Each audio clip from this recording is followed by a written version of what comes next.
आने वाले काम के तमाम धर्म प्रेमी मेरे बुजुर्ग भाइयों, नौजवान साथियों, मेरे माता बहनों, प्यारे बच्चों, बहुत ही बढ़िया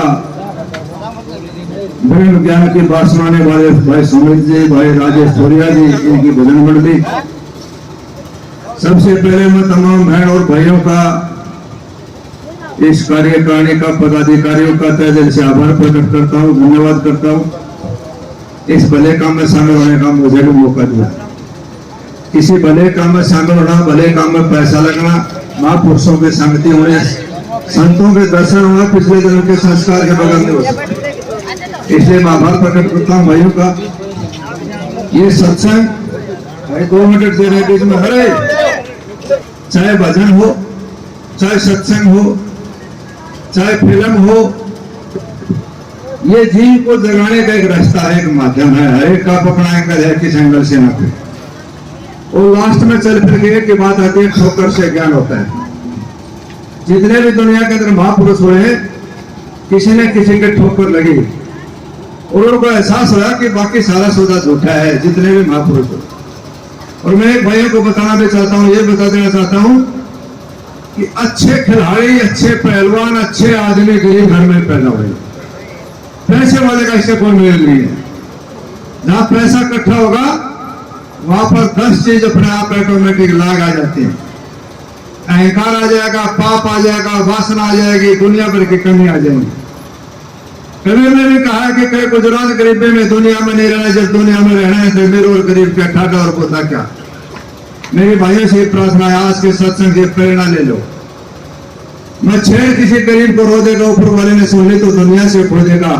किसी सेवा करके दुआ ले, किसी बद दुआ न ले। मेरी माता बहनों से भी प्रार्थना है, अपने जो बुजुर्ग माता है, चाहे परिवार में हो, चाहे जानते हो, चाहे नहीं जानते हो, उनका आशीर्वाद है। किसी आत्मा को ठेस न पहुंचाइए है सत्संग। 2-3 बात आपको मैं बताना चाहता हूं। भगवान को प्राप्त करने की भक्ति की पहली सीढ़ी दया है। जिस आदमी के दिल में दया नहीं हो, इंसान नहीं, वो अमान है। और ये 24 खाई हैं, काम, क्रोध, मोह, लोभ, अहंकार, इनको पार पाना उस कोटि के संत जिन्होंने अपना जीवन तपा दिया, वो भी क्रॉस नहीं कर पाए। लेकिन मैं इस मंच के माध्यम से जरूर बताना चाहता हूं, इनसे भी ऊपर बढ़ के गृहस्थ आश्रम है। ऋषि साधु संतों ने माना, लेकिन वो जब है जब हम अपने कर्तव्य का निर्वाह करें। 3 चीज याद रखने वाला गलत काम कर ही नहीं सकता। जिसके अपनी मौत याद है, मैंने दुनिया में से जाना है। दूसरी, कोई ताकत है जो मेरे को देख है, जिन्हें मेरे को यहाँ भेजा है। और तीसरी, मेरे समाज के प्रति, मेरे परिवार के प्रति, मेरे घर बार के प्रति, मेरे देश के प्रति, मेरे धर्म के प्रति मेरी ड्यूटी क्या है। ये 3 चीज जिसको याद है, गलत काम नहीं कर सकता। मैं एक भाइयों को बताना चाहता हूं, आप अपने बच्चों को पालिए, आपकी रिस्पॉन्सिबिलिटी है। आप अपनी मजदूरी करिए, खेती करिए, नौकरी करिए, कुछ भी करिए, अपना धंधा करिए, बहुत अच्छी बात करना चाहिए। लेकिन इसके साथ साथ जिस प्रकार हमारी माता बहनें सिर पे मटका धरे रहते हैं, बात करते रहते हैं। आजकल तो सिस्टम चेंज हो गया, वो कुआं वाला सिस्टम है, तो सीधा घर में पानी वाला मटका खाने की जरूरत नहीं पड़ी। लेकिन हमारी माता बहनें गाड़ के अंदर खड़ी खड़ी बातें करती रहती थी, हाथ छोड़ देती थी, क्योंकि उनकी सूरत मटके के अंदर होती थी। मणिधारी सांप मणि को छोड़ के जंगल में चला जाता है, लेकिन उसकी सूरत बस उसके मणि के अंदर होती है। जिस प्रकार गाय जंगल में चढ़ने के लिए चली जाती है, लेकिन उसकी सूरत बछड़े के ऊपर होती है। इसी प्रकार अपने परिवार के, अपने समाज की जिम्मेदारी भी न हो, अपने बच्चों को भी पालो ईमानदारी के साथ। चाहे एक टाइम भूखा है जो कोई बात नहीं, लेकिन उस भगवान से वो जरूर लगाए रखें, उससे तार जरूर जुड़ना चाहिए। अब मेरे को किसी ने भेजा, कोई तो कारण होगा, मेरा कारण तो कोई है, इसलिए उससे लो जरूर रखें। बुराई के खिलाफ डटे, भलाई में लड़े, एक दूसरे का सहयोग करें। आज मुझे बताने में भी कोई संकोच नहीं है। इस 55 साल की उम्र के अंदर जो मने मन अब तो अमल करे सो गाँव है। ये जो हमारे भजनी भाई हैं, इनका अपना अनुभव है, मैं रागनी सीखी। जहां पूछे कवि वहां पूछे न रवि। ये कवियों की कल्पना तो रवि योग साधना तपस्या कर सोच आगे के भी सोच लेते हैं। मैं जो कहना चाहता हूं, जो मैंने नजदीक से सौदा देखा, बदमाशों को देखा, पुलिस में नौकरी करी, पंचायत में 30 साल से उम्र से सारी उम्र चली गई, इस राजनीतिक पार्टियों नेताओं को देखा, धर्म कर्म को देखा, पैसे को देखा, दौलत को देखा, गरीब और अमीर को देखा। ये सारी दुनियादारी में घूम फिरने के बाद दुनिया सब कुछ घूम के देखा। मेरे बुजुर्ग भाई, मैं आपको ईमानदारी से बताना चाहता हूँ, ये सारा सौदा झूठा है। ये बड़ी बड़ी कोठी, ये पद, ये प्रतिष्ठा सारा झूठा है। ये तो आदमी का खत्म होने का एक बहाना है, अहंकार पैदा हो जाता है, 2 पैसे होते ही साथ अहंकार हो जाता। मैंने जो अपना होकर मैंने सोचा इस दुनिया के अंदर यह तो कुछ है नहीं, अगर कुछ है तो किसी की सेवा करके, गरीब की सेवा करके दुआ ले, इससे बड़ा कोई धर्म नहीं। सारा सौदा झूठा है, इसलिए ये जरूरी है। मैं 2-3 बात आपको बताना चाहता हूँ। ये सत्संग है, इसलिए सत्संग की बातें करना, राजनीति की बात नहीं। गोपीचंद भरथरी नारा था, ये जो ममता है, जीव इस ममता के अंदर फंसा रहता है, उसे बाहर निकलता नहीं, तरफता रहता है। बूढ़ा कति नारा लेना जाने को बोला सोरे को ब्याह हो जाता, ठीक से भाई पोत तो हो गया, वो तरफता है। हर जीव जंतु के वंश वेल बढ़ाना चाहता है, बाजरा सौकार्य से टिका नहीं बाजेगा। ये सृष्टि को चलाने के कुदरत में लाग लगा रखी है हर जीव को, चाहे कोई भी हो। हर जीव जंतु, शेर बघेरा, कुत्ता, लोगड़ा, जो भी हो, अपने बच्चों को रुखाई करने के लिए अपनी जान दे देता है। अगर ये नहीं हो तो फिर कौन पालता बच्चों को? जब गोपीचंद नहा रहा था, उसकी मां छत पर से देख ली, उसके शरीर को देखा तो उसका ममता जाग गई। अब जैसा सुना मेरे बेटे का कहा था, ऐसे ही उसके पिताजी का भी था, और वो माटी में मिल गया। मैं नहीं चाहती मेरा बेटा माटी में समाये, अमर हो। उसकी आंखों में से ममता के पानी के आंसू पड़ गए, तो उसके जो शरीर के ऊपर पानी पड़ा, गोपीचंद ने देखा, मैं बूंद ने बादल कहां से पानी कहां से आया, देखता है तो मां की आंखों में पानी। नहा धो के आया, अपनी माँ के पास गया, बोला माँ मैं चक्रवर्ती सम्राट हूं, आज के दिन दुनिया में मेरा नाम बिकता है। आपको किसी ने हाथ से कहा हाथ काट दूं, आंख से कहा आंख फोड़ दूं, गर्दन काट दूं, मेरी माँ को रोने का कारण क्या? मुझे बताओ माता जी, बताओ क्यों रोई?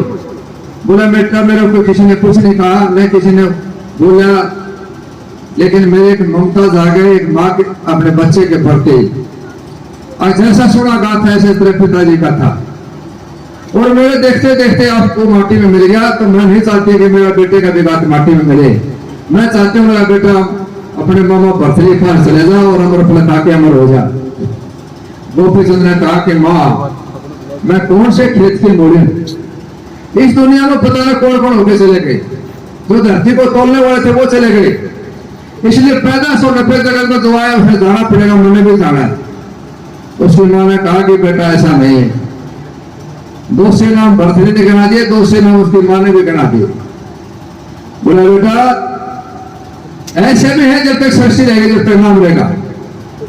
गुरु भगत, मीरा भाई, धन्ना जाट, सजन कसाई, तुलसीदास, रैदास, कबीरदास, एको कुछ के संत, और लास्ट में कहा कि बेटा वो भी अमर है जो कुकर्म को छोड़ शुक्रम में लग जाए। आशा तृष्णा मोह ममता में मानने, चाहे एनी बॉडी कोई लेडी जेंटलमैन कोई हो, वो भी सुरक्षावासी। इसलिए घर में रहते हुए हम अपनी नीति पर चल के दूसरे की सेवा करें, दूसरे की दुआ लें, और सब भाई कंधे से कंधा मिला के चलें। जब हम छोटे थे हम तो थोड़ी बहुत चकाचौंध हो गई, आधे से ज्यादा कामों के अंदर सब साधों में रहते थे, लेकिन वो हमारे से ज्यादा सुखी थे। आज देर तक पैसा भरा है, सुख का पैसे से कोई मेल नहीं है। सुख का मेल है आत्मा की शांति से, और शांति मिलती है शुभ कर्मों से। जब तक आत्मा को शांति नहीं मिले, देर तक भरे रहो, कुछ नहीं। आज हमारे समाज के अंदर बहुत बड़ी गिरावट आ गई। मेरे भाइयों से प्रार्थना प्रेरणा जरूर लें। एक भाई कोलकाता, दूसरे भाई के लाले पड़े, लड़की बहन, भाई भाई की इज्जत सुरक्षा देने लगे, एक दूसरे को नीचा दिखाने में लगे, एक दूसरे की टांग खिंचाने में लगने लगे। आज से यही सत्संग है, आज से प्रेरणा में इंसान इंसान है, कोई जाति पाते नहीं, कोई कुछ नहीं। एक ही रंग, एक ही रूप, एक ही शक्ल, एक ही सूरत, इंसान इंसान है, सब भाइयों की सेवा करते हैं, मजबूत आगे बढ़े। ये है सत्संग।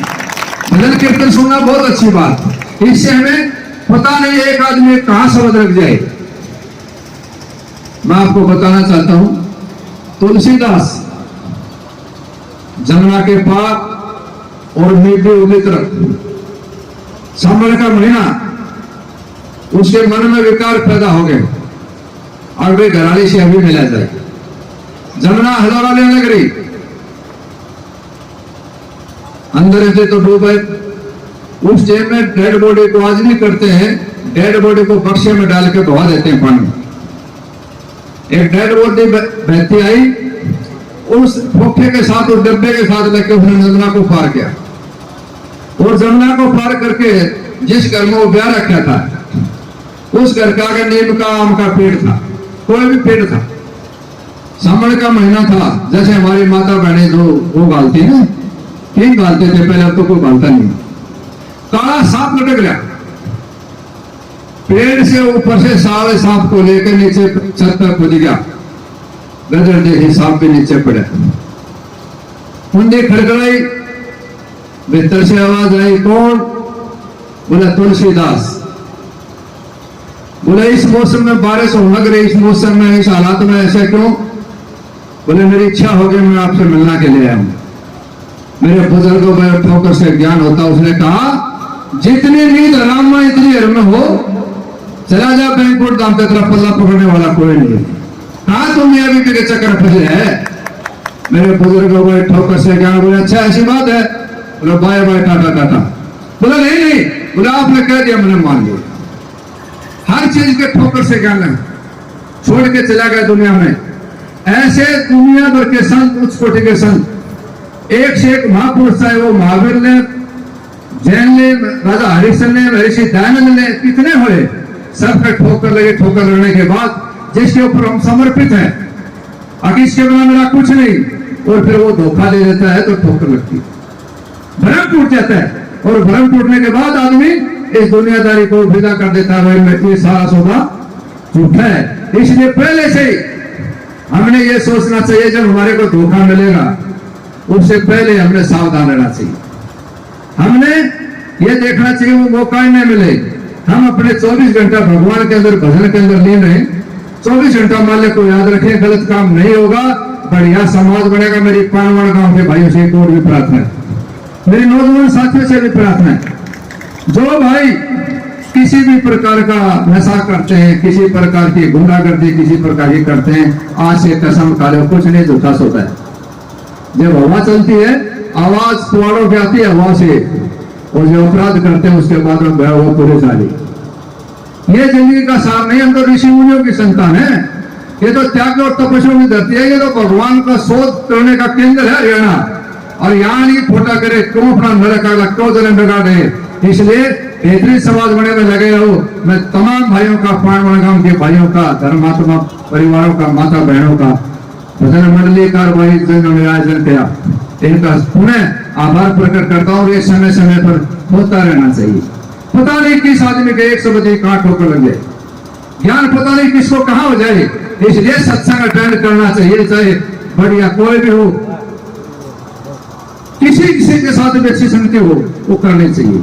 और इस महाया के अंदर 21,000 रुपए अपने ईमानदार तनख्वाह में से भाइयों को इस बहुत सारा शिविर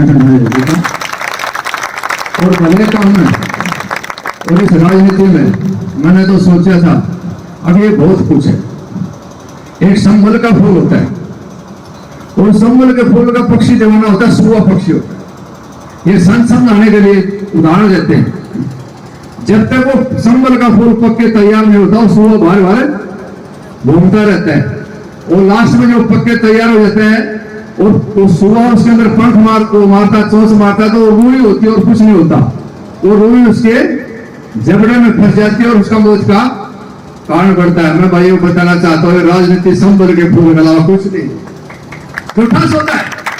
अगर आप बेईमानी करेंगे, धोखा करेंगे, योग साधना तपस्या से राजयोग बढ़ता है, और जब राजयोग बन जाता है तो राजयोग के नशा में के अहंकार पैदा हो जाते हैं, और वो खोटा करता है, पैसा लूटता है, भाइयों के साथ धोखा देता है, फिर वो वहीं से चला जाता है जहां से शुरुआत हुई थी। तो मैंने तो जो सोचा देखा सारा देख लिया कि आगा इसमें संबल के अलावा कुछ नहीं है। ईमानदारी से खेती करना, ईमानदारी से बच्चों को पेट पालना, ईमानदारी से बॉर्डर पर नौकरी करना, ईमानदारी से 80,000 साल तपस्या करना, उससे भी करना काम है ईमानदारी से राजनीति करना। क्यों? मन के ऊपर कंट्रोल भी करना, उसको साधना करना, यही तो सत्संग है। लेकिन उस चकाचौंध में फंसे खोटा शुरू करते हैं, फिर लड़के भागी बढ़ते हैं। इसलिए तमाम भाइयों को पुनः आभार प्रकट करता हूँ, धन्यवाद करता हूँ। आप मनोरंजन मैंने 5-4 मिनट फालतू ले लिए, इसके लिए क्षमा याचना। भाई आप इसी प्रकार करते रहे नौजवान साथियों, और आज से नई प्रेरणा के साथ, नई जिंदगी के साथ शुरुआत हो, बेहतरीन समाज बने, सब भाई मिलकर राम राज्य की कल्पना करें। तमाम भाई बहुत बहुत मेहरबानी, धन्यवाद, जय हिंद, जय भारत।